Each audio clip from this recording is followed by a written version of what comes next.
No. Washington? Hypocrisy? Are Congress people hypocrites? You don't say. Who would have thunk it? Well, some amazing facts here. Think Progress did a great job looking into this. The House of Representatives plans to vote this week on a farm bill that cuts nearly $21 billion from food stamps, or as it's now called, the SNAP program. And several members who support the cuts have benefited significantly from the various forms of farm subsidies provided by the same legislation. Isn't that interesting? Now, on top of that, keep in mind, they've already cut food stamps.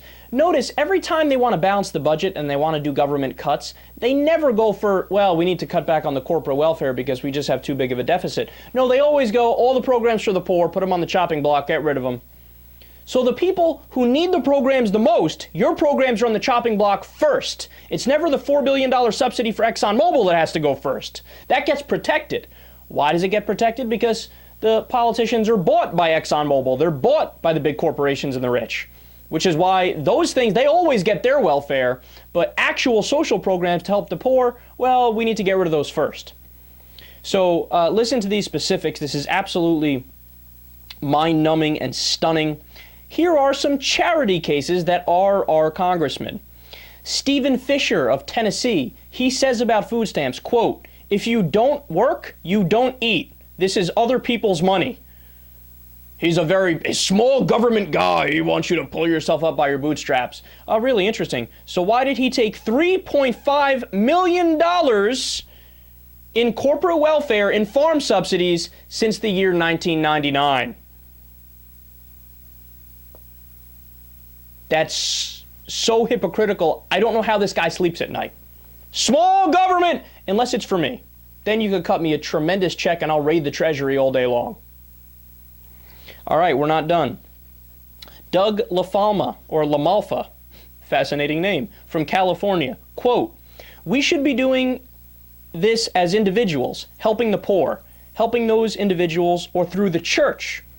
So in other words, social programs, social programs. The government's not supposed to help people who are in a horrible situation. No, you cut that. We don't need, small government is what I'm in favor of. Oh, really? That's interesting. So why did you take $1.7 million since 1995 for your farm? You can't make it in a free marketplace? Free marketplace. You're not supposed to have a leg up on the competition by using government dollars, taxpayer money. That's other people's money. Unbelievable hypocrisy. But again, we're not done yet. Vicky Hartzler from Missouri, quote, "This program," talking about food stamps, "is known for waste, fraud, and abuse." So why did you take $516,000? I thought you loved the free market and small government. No, of course not. Christy Noem of South Dakota, $503,000 she took, corporate welfare check. Quote, "Loopholes and fraud in the current program have led to federal spending on SNAP to increase by 270% over the past 10 years. In other words, insinuating you have to cut it all day long, except, of course, the money for me. Don't cut that at all. Robert Adderholt of Alabama, quote, "I think a lot of Americans are very concerned about the exploding participation and cost of the SNAP program." That's interesting. So why did you take $207,426 from the same bill that allocated the money for food stamps?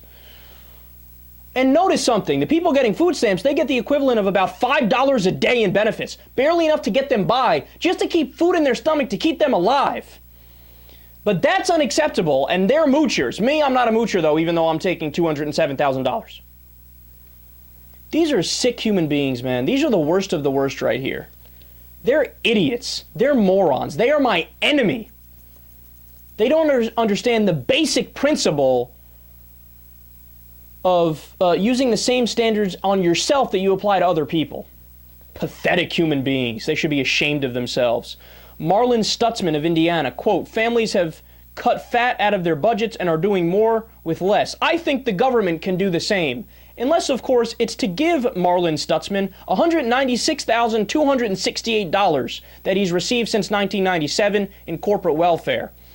Frank Lucas of Oklahoma, quote, "I'm concerned that the broad-based categorical eligibility increases opportunity for waste, fraud, and abuse.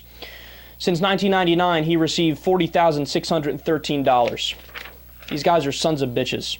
I'm not even going to go through the rest of the list because I'm getting sick to my stomach. Here's some more facts for you guys. The top 10 Republicans in question have collected about $6.7 million in federal farm money dating back to the 1990s, according to analysis by the Environmental Working Group. Not only that, here's my favorite fact of all. Crop insurance alone, which is how they're all receiving money, has a 4.7% error rate.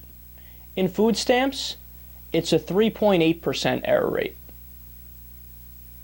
So they go on and yap their stinking mouths day in and day out about how there's waste, fraud, and abuse in food stamps, but it's a 3.8% waste abuse rate, right? But when it comes to their program that they're using, it's a 4.7% abuse rate. That's interesting. Your abuse rate is higher, but you don't talk about that a lot. Why? I'm curious. Could it be because you're getting hundreds of thousands of dollars and millions of dollars from that program? I wonder. I'm so sick of the fucking hypocrites, man. No, I really am. I really am.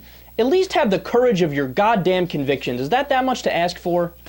If you go out there and you want to talk about small government and you want to talk about the virtues of the free marketplace, live it. Live it. Give the money back to the government. That's taxpayer money.